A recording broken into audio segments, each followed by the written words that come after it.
Hi అండి అందరికీ. Welcome back to our channel. ఈరోజు నాకు అన్నీ చేసుకొని చదవడానికే నియర్లీ 1 అయిపోయింది టైం. 1:00 అలా నేను స్టడీ అనేది స్టార్ట్ చేశాను. ఏం చేస్తాం, అప్పుడప్పుడు అలా అవుతూ ఉంటుంది. ఈరోజు వీడియో ఏంటంటే, కొత్తగా ఎవరైనా ప్రిపేర్ అయితే అంటే ప్రిపరేషన్ స్టార్ట్ చేస్తే వాళ్ళ కోసం కొన్ని టిప్స్ చెప్తాను. అంటే ఫస్ట్‌లో ఎలా స్టార్ట్ చేయాలి, అందరూ కన్‌ఫ్యూజ్ అవుతారుగా, ఏ సబ్జెక్ట్ తీసుకోవాలి, ఏ సబ్జెక్ట్‌ని ఫస్ట్ తీసుకొని చదవాలి, ఎలా చదవాలి అని అందరూ కన్‌ఫ్యూజ్ అవుతూ ఉంటారు కదా! అలాంటి వాళ్ళ కోసమే ఈ వీడియోనండి. ఈ వీడియో పూర్తిగా చూడండి. నచ్చితే లైక్ చేయండి, సబ్స్క్రైబ్ చేసుకోండి. ఫస్ట్ మనం ఏ ఎగ్జామ్‌కి ప్రిపేర్ అవుతున్నామో ఆ ఎగ్జామ్‌కి కావాల్సిన బుక్స్ అన్నీ మీ దగ్గర ఉండేటట్లు చూసుకోండి. మీరు ఏ ఎగ్జామ్ అయితే ప్రిపేర్ అవుతున్నారో ఆ ఎగ్జామ్‌కి ఆ బుక్స్‌లోని మ్యాటర్ అనేది సరిపోతుందా లేదా అనేది ఒకసారి చూసుకోండి.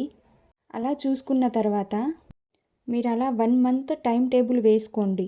వేసుకున్న తర్వాత 1 మంత్‌లో ఏ సబ్జెక్ట్‌కి ఎంత టైం ఇవ్వాలనేది మీరు డిసైడ్ అవ్వండి. అంటే ఎలా డిసైడ్ అవుతారంటే, మీకు ఆల్రెడీ ఆ సబ్జెక్ట్ పైన కొంతైనా అవగాహన ఉంటే దానికి తక్కువ టైం ఇస్తూ, అసలు ఆ సబ్జెక్టే టచ్ లేని సబ్జెక్ట్‌కి మాత్రం ఎక్కువ టైం ఇస్తూ అలా టైం టేబుల్ సెట్ చేసుకోండి 1 మంత్ లోపల. దీంట్లో మ్యాథ్స్, రీజనింగ్ అనేది పక్కన పెట్టండి కొద్దిగా. జీఎస్‌కి మాత్రమే, జీఎస్‌లోనే కొన్ని సబ్జెక్టులు ఉంటాయి కదా! వాటికి మాత్రమే టైం టేబుల్ వేసుకోండి. అలా వేసుకున్న తర్వాత మీకు ఏ సబ్జెక్ట్ అయితే చదవాలనిపిస్తుందో, లేకపోతే ఏ సబ్జెక్ట్ పైన అయితే ఇంట్రెస్ట్ ఉంటుందో ఆ సబ్జెక్ట్‌ని తీసుకోండి. తీసుకొని ఆ సబ్జెక్ట్ పైన మీకు ఇంతకు ముందు నుంచే కొద్దిగైనా అవగాహన ఉంటే, లేకపోతే అసలు ఆ సబ్జెక్ట్ టచ్చే లేదనుకుంటే మీరు ఒకసారి క్లాస్ వినండి. క్లాస్ అది కూడా ఎలా అంటే కొద్దిగా నార్మల్‌లో కాకుండా కొద్దిగా స్పీడ్‌లో పెట్టి వినండి. ఒకసారి క్లాస్ వింటే ఆ సబ్జెక్ట్ ఏంటి అనేది మీకు దాని గురించి కొద్దిగైనా తెలుస్తుంది. అలా తెలవకుండా మీరు డైరెక్ట్‌గా వెళ్ళి బుక్‌లోనే చదివితే మాత్రం మీకు అసలు ఫస్ట్ నుంచి టచ్ లేదు కాబట్టి మీకు ఫస్ట్‌లోనే చదవడం అనేది బోరింగ్‌గా అనిపిస్తుంది. చదవడం అనేది ఇంట్రెస్ట్ రాదు. పైగా దానికి ఎక్కువ టైం కూడా పట్టేస్తుంది. అలా కాకుండా మీరు కోచింగ్ తీసుకున్న వాళ్ళైతే పర్లేదు, ఒకసారి వినే ఉంటారు కాబట్టి మీకు ఎలాగో దానిపైన కొద్దిగైనా టచ్‌లో ఉంటుంది. ఫస్ట్‌లో చదివే ఫస్ట్‌నే ఈ సబ్జెక్ట్‌ని నేను ఫస్ట్ మాత్రమే చదువుతున్నా అనుకునే వాళ్ళు మాత్రం ఆ సబ్జెక్ట్ పైన ఒక క్లాస్ అనేది వినండి. విన్న తర్వాతే ఆ సబ్జెక్ట్ బుక్‌ని తీసుకొని ఆ బుక్‌ని చదవండి. ఎలా చదువుతారంటే, ఫస్ట్ టైం చదువుతున్నప్పుడు ఆ బుక్స్‌ని ఒక నార్మల్ పద్ధతిలో చదవండి. అంటే మనం లైక్ సండే బుక్స్, లేకపోతే నార్మల్ న్యూస్ పేపర్ ఎలా అయితే చదువుతామో అలా చదివేయండి ఒకసారి. అలా చదవడం వల్ల మీకేమవుతుందంటే దానికి ఎక్కువ టైం పట్టకుండా ఆ బుక్స్ అనేది తొందరగా కంప్లీట్ అవుతుంది. అలా కంప్లీట్ అవ్వడం వల్ల దానిపైన మీకు కొంత ఇంట్రెస్ట్ అనేది పెరుగుతుంది. మళ్ళీ సెకండ్ టైం అనేది మీకు చదవాలన్న ఇంట్రెస్ట్ అనేది వస్తుంది. మీరు ఒక సబ్జెక్ట్ తీసుకుంటే దానికి 4, 5 డేస్ అలా కేటాయించండి. లేకపోతే ఫస్ట్ టైం చదివేసి దాన్ని ఇంకా పక్కన పెట్టేసి ఇంకో కొత్త బుక్స్ చదవడం అలా చేయకండి. ఫస్ట్ ఒకసారి చదివిన తర్వాత నార్మల్‌గా ఒకసారి చదివేస్తారు కదా!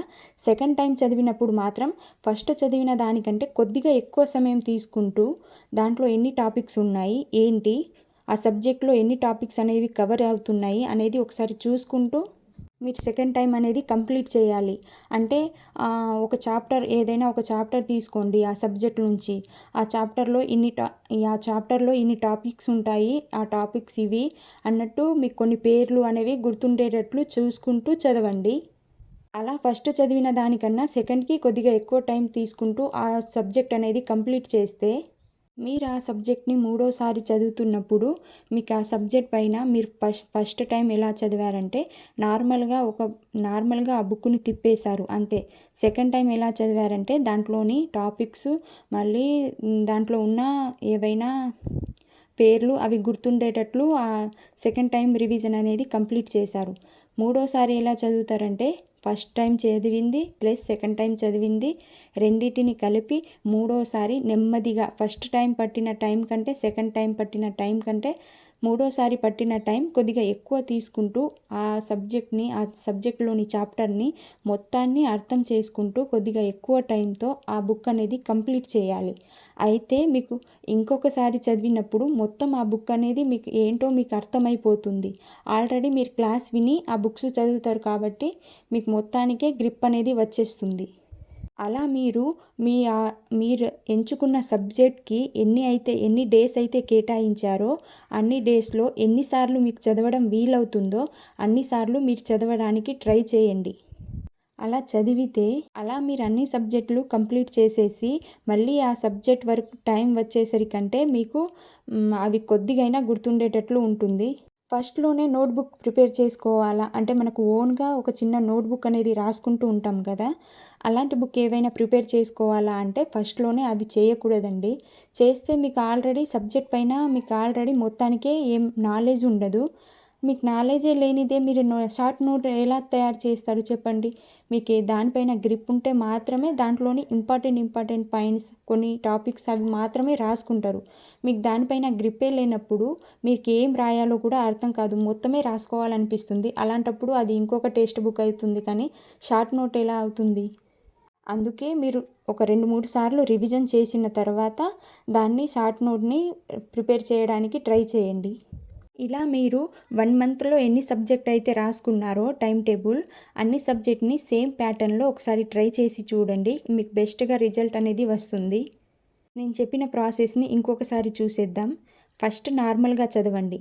సెకండ్ టైం దాంట్లోని టాపిక్స్ మళ్ళీ దాంట్లో ఏవైనా పేర్లుంటే అవి గుర్తుండేటట్లు చదవండి.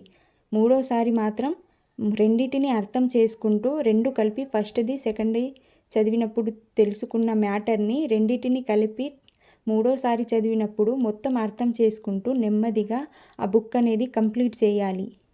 అలా కంప్లీట్ చేయడం వల్ల నీకు బుక్ మీద అవగాహన అనేది వస్తుంది. ఇదే ప్రాసెస్ అన్ని సబ్జెక్ట్‌కి అప్లై చేసి చూడండి. మీకు బెస్ట్‌గా రిజల్ట్ అనేది వస్తుంది. ఒకవేళ మీకు ఆ సబ్జెక్ట్ ఫస్ట్ నుంచే టచ్‌లో లేకపోతే మాత్రం కంపల్సరీ క్లాస్ వినండి. ఆ సబ్జెక్ట్ పైన క్లాస్ విని మాత్రమే ఆ బుక్‌ని స్టార్ట్ చేయండి. లేకపోతే ఆ బుక్ అనేది స్టార్ట్ చేయకండి. మీకు మొత్తానికి ఎలాంటి అవగాహన లేకుండా ఆ సబ్జెక్ట్ అనేది స్టార్ట్ చేస్తే మీకు ఫస్ట్‌లోనే బోరింగ్ కొట్టే అవకాశం ఉంది. అలాంటప్పుడు మీకు చదవాలన్న ఇంట్రెస్ట్ రాదు. ఏంటి ఇది చదువు ఇలా ఉంది అన్నది ఫస్ట్‌లోనే బోరింగ్‌గా అనిపించి ఫస్ట్‌లోనే మీరు ఆపేస్తారు. అందుకే ఫస్ట్‌లోనే ఈజీగా అనిపించాలంటే ఫస్ట్ ఒకసారి క్లాస్ విని, ఆ తర్వాత మీరు ఏదైతే చదవాలనుకుంటున్నారో ఆ బుక్ అనేది స్టార్ట్ చేయండి. అలా ఎక్కువ సార్లు రివిజన్ చేసిన తర్వాత మీరు షార్ట్ నోట్ అనేది ప్రిపేర్ చేసుకోవచ్చు. మళ్ళీ మీరు ఆ బుక్ చదువుతున్నప్పుడు పక్కన ఒక పేపర్ పెట్టుకొని చదవండి. అంటే మీకు కొన్ని తెలిసిన వర్డ్స్ అలా రాస్తూ పక్కన ప్రాక్టీస్ చేస్తూ ఒక పెన్ను పట్టుకొని పక్కన ప్రాక్టీస్ చేస్తూ అలా చదవండి. అయితే మీకు ఎక్కువ రోజులు గుర్తుండే అవకాశం ఉంటుంది. నేను ఇలానే మ్యాథ్స్‌ని ఎలా ప్రిపేర్ అవ్వాలో ఈజీ వేలో నా యూట్యూబ్ ఛానల్‌లో ఒక వీడియో తీసి పెట్టానండి. ఒకవేళ మీరు చూడకపోతే ఆ వీడియోని ఒకసారి చూడండి. మీకు మ్యాథ్స్ ఎలా చేయాలనేది ఒక క్లారిటీ వస్తుంది. ఇలాంటి మరిన్ని వీడియోల కోసం నా ఛానల్ని సబ్స్క్రైబ్ చేసుకోండి. నచ్చితే లైక్ చేయండి. ఇంకా ఇలాంటివి ఏమైనా డౌట్ ఉంటే కామెంట్ కూడా చేయండి.